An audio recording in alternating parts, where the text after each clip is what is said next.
Hier, maintenant, demain, demain, hier, maintenant, guerre partout,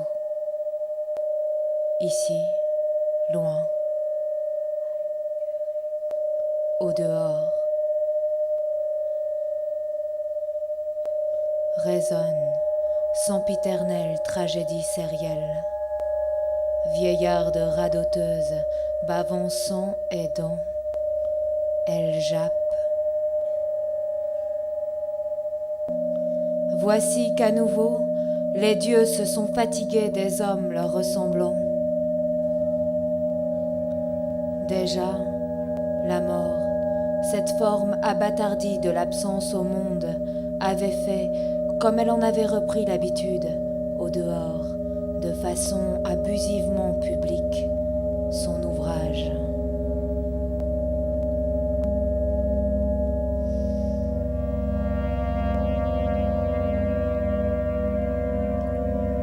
Nous vivons une période historique, et je pèse mes mots. L'histoire, la grande. Cela vous rappelle encore quelque chose. Historique. La paix n'est que le battement futile entre deux moments historiques. Le fastidieux segment où s'allonge la pensée de l'homme, sous sa forme la plus imbécile, la plus existentielle.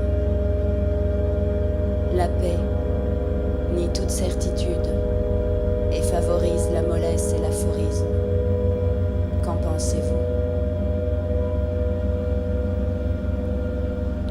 Dehors, quelque chose se rapproche, qu'on avait voulu oublier, et qui n'est pas l'amour, mais son absolu contraire.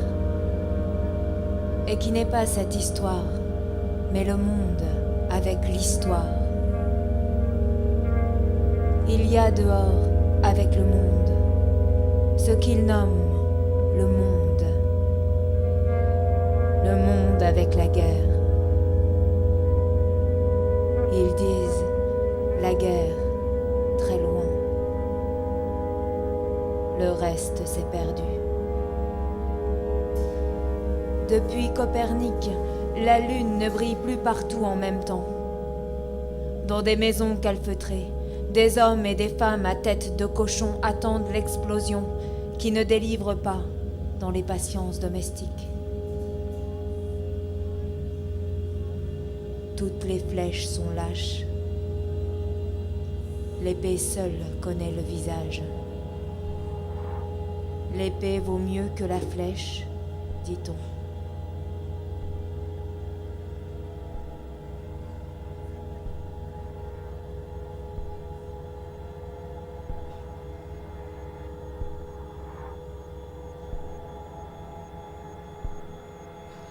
Je ne parlerai pas des mains tendues chaque jour. Je connais ces mains. Je ne pardonne rien. Je dis. La misère n'est pas comptable de l'injustice qu'il engendre. Je ne pardonne rien. Je dis. J'aurais pu tout aussi bien vendre des armes en Abyssinie. Ça aurait été l'aventure poétique. Ou trafiquer du nègre, ou humilier l'arabe. Ceux de mon sang s'y entendirent.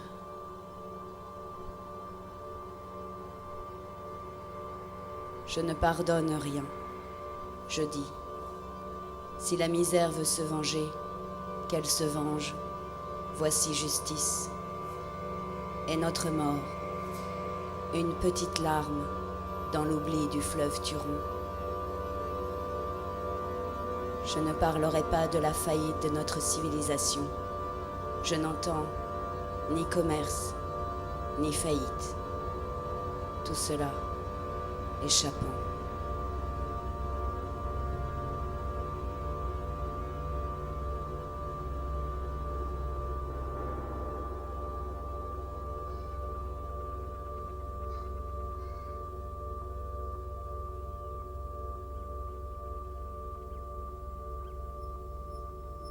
Plus de lumière au dehors.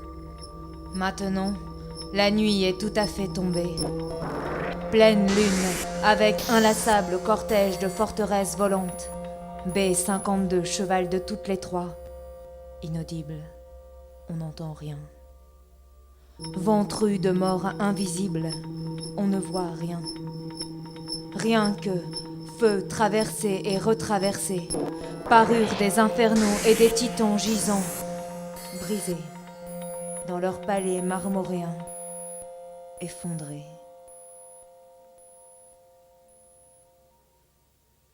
Rien que remparts armés, désarmés, où toute matière, manière, fuite de sens trouve quelque chose comme trou noir à question, masse manquante, monstrueuse masse.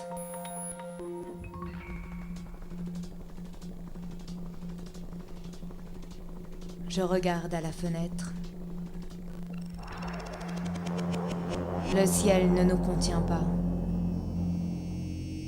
Un ange joue de la flûte.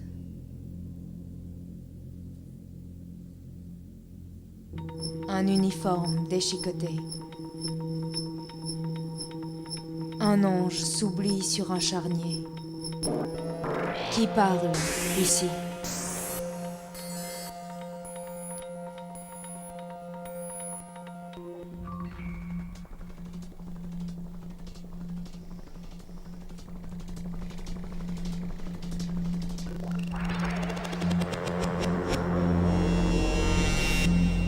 Heidegger danse dans son rêve, avec la blonde tresse de ses désirs. In, ou presque, ou un peu, ou pour ainsi dire, ou totalement avoué. Il étend le bras droit, Heidegger, d'un mouvement que la robe des docteurs de toutes les causes d'honneur amplifie et frétille, comme un garçon bouché devant un bon moment de couteau.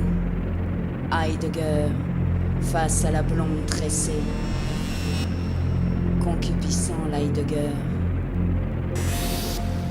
Tu préfères, dis-tu, les véritables garçons bouchés. Il faut faire preuve d'un certain amour humilié pour parer les chairs animales. L'étang, qu'il le dépèse, dis-tu, qu'il se penche ou se la pue, le nez leur reste. C'est de l'histoire en marche-arrêt, cette leur notre passion qui n'en finit pas d'un énoncé. Exposition du sujet, uniquement, sans résolution. Le reste, un canevas de concrétion finissant dans un hoquet phtisique. On sait cela.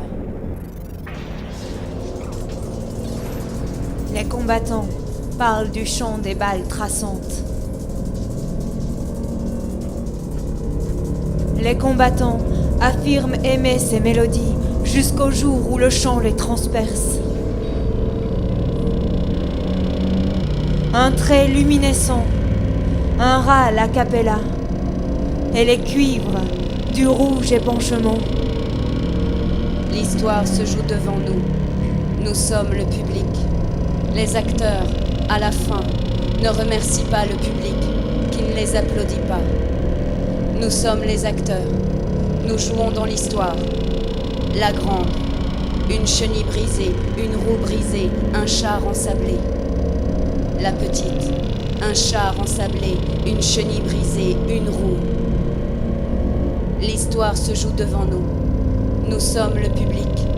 L'histoire se joue au-dessus, devant, à côté de nous. Nous sommes le public. Les acteurs, à la fin, ne remercient pas le public, qui les applaudit des fenêtres avec tout le tralala, confetti, Cadillac. Déjà vu, déjà entendu.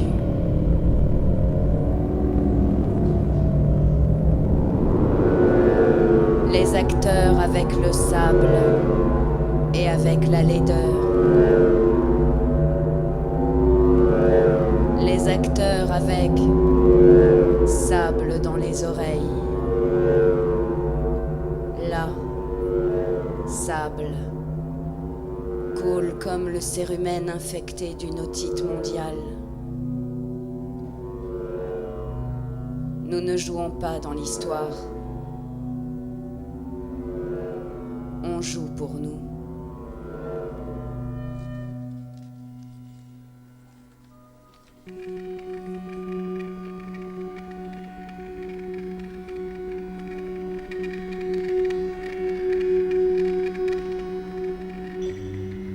Rien que feu traversé et retraversé parurent des infernaux et des titans gisants, brisés dans leur palais de marbre, effondrés.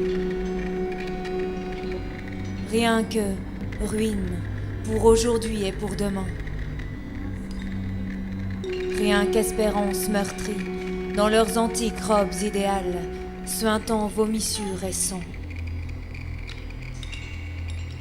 Voyons, suis-je des révulsions des orbes défaites? J'entends encore cela, dans les bruits monstrueux, et le regret, l'ancien regret futur de n'être pas accompli. Voyons, suis-je des révolutions des orbes défaites? Muet, muet comme l'ange du ravissement. Aveugle, aveugle même aux cieux innocents.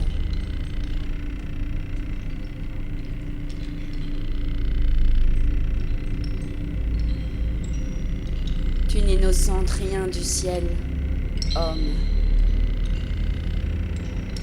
À peine des fœtus qui enserrent et qui étouffent l'âme, homme. Petit d'ange et debout. Je t'ai vu chaque jour, apprenant de la couche et de l'instant du réveil douloureux.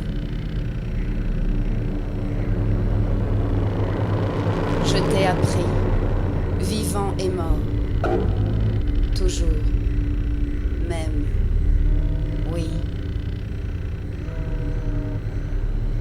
Chaque jour, je t'ai vu, toi, croyant édicter leurs orbes aux étoiles désobéissantes.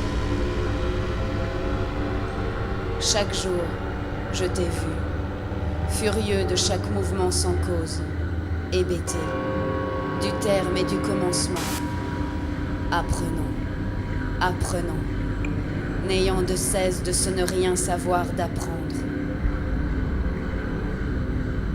Je t'ai vu, commençant le matin, ainsi que la fin du jour, de ceux qui peinent au labeur. Tel que je t'ai vu, comme cela, n'ayant de cesse, ne renonçant. Puis tu te tus, avec la nuit dernière.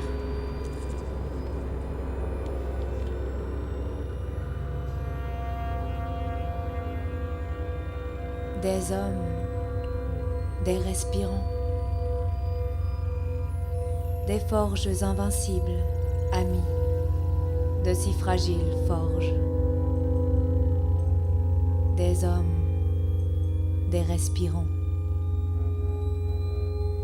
Et ainsi que la lutte entre deux de même force, ne renonçant au souffle qu'après le pas manqué, des hommes, des respirants.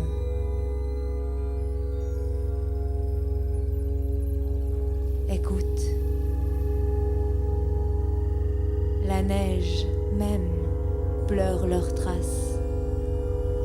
La neige, le sable accomplit leurs errances, le sable. Et tout diverge d'eau putride et de cendres. Écoute encore cela. Écoute,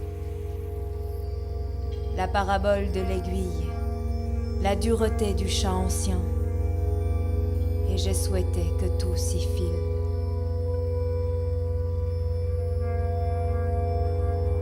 Idiot,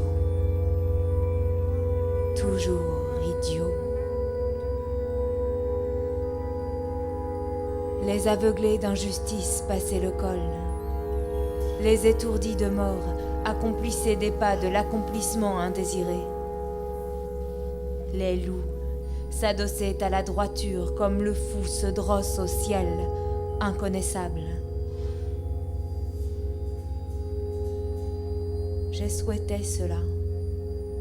Oui, j'ai désiré cela quand tout sonnait défaite et ressemblance. Qu'avait-il apporté? Dis-moi. Qu'était-il donc et quel cadeau t'apportait-il? Dis-moi.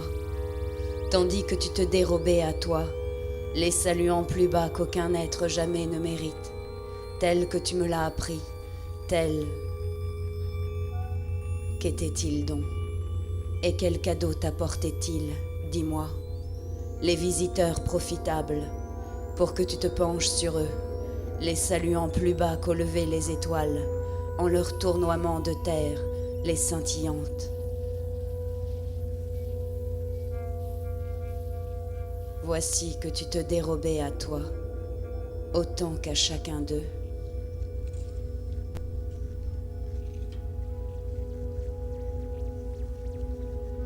À la terre, à la caillasse, au chemin descendant les vallons où s'engorgent les eaux, au fleuve père, à chacun de ces flots filants en toutes les contrées du monde. Dans l'injustice du partage des limons et des grèves arides, j'ai dédié la marche pauvre qui m'accomplissait près de toi.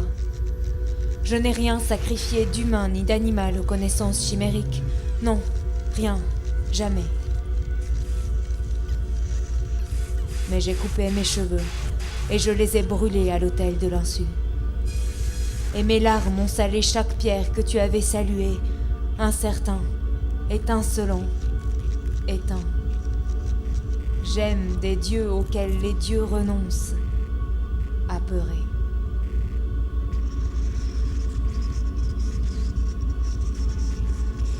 Je voulais innocenter les dieux, d'avoir commis les hommes aux travaux du feu et des lumières domestiques. Un jour, pensais-je, enfant que j'étais, l'homme deviendra meilleur, bienveillant deviendra l'homme, bienveillant, idiot. J'étais celui-là qui croyait à la faute remise, pardonné, au soleil juste avant la nuit maléfique, caressant dune, allumant nuée. Voici l'erreur réitérée. Et je me couperai le bras, et je m'arracherai la langue, de l'avoir tant de fois écrite, tant de fois proférée, de l'avoir une fois écrite, une fois proférée. Je couperai, j'arracherai.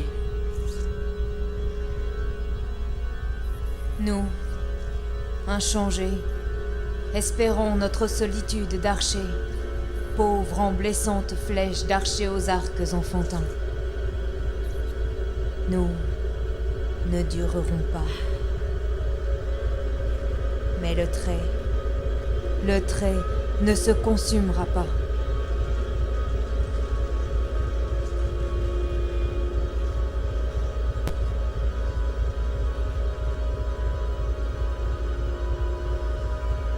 Du dialogue obscène pour ne pas mourir. Du travail obscène pour ne pas mourir. Et la parabole du chameau, le théâtre de l'écriture. Rêve. Rêve, le paradis, comme il est dit, le chat de l'aiguille, nul n'y passe. Contorsion, protestation, vocifération, larmes. Contorsion, protestation, vocifération, larmes.